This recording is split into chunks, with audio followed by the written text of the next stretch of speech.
Okay, I'm Colin Thompson, and I'm the Managing Director of Dornoch Castle Hotel. We have long-term ambitions where we have a planning permission consent to extend the hotel with another 11 bedrooms and a 70-seater bistro and further public areas. That would permit us to essentially double the turnover and take us into a much higher level of profitability.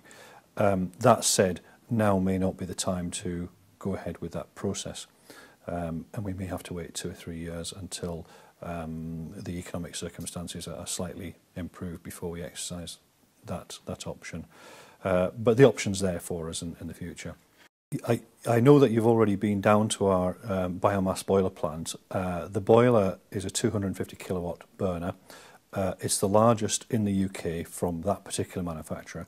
It's certainly the largest single log burner in Scotland. There are plenty of chip burners and pellet burners, but this is fed by log, which was a long process to come to that decision.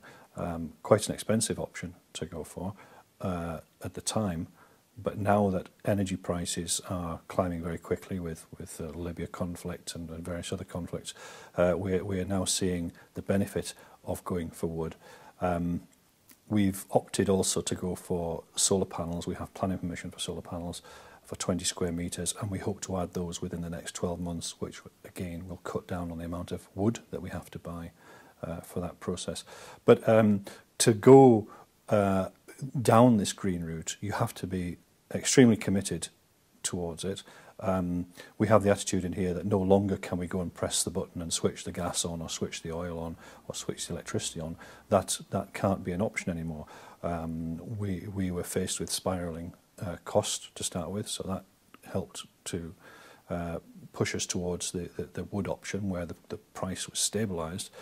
And of course there are many benefits by going green, and not just in the amount of CO2 emissions that we save, but also in the amount of sales opportunity that we see for customers who want to come on a short break or a holiday and perhaps have that luxury break in a room like this, but they can salve the conscience knowing that the heat and hot water is generated through a green system. But we've raised the awareness with our existing base clientele dramatically. We offer little tours round, and if any guests want to look around, we advise them of that on check-in. They can come and have a look at the system, and the uptake is tremendous. And then, of course, you have the future guests who you know, the people who have not found you yet, but are increasingly looking, particularly through the web, for the green eco-type holiday, and are very surprised to find an old building that offers an element of luxury but can still offer the green tourism experience. Get the award for the Highlands Green Tourism Award. That was really good. We'd been nominated in the past for a couple of other bits and pieces, which was fantastic. But to get this one was very important. My son Simon, who you spoke to earlier on, has put a huge amount of effort into getting the place as green as possible. And for him in particular, I was very proud because the effort he put in was just immense.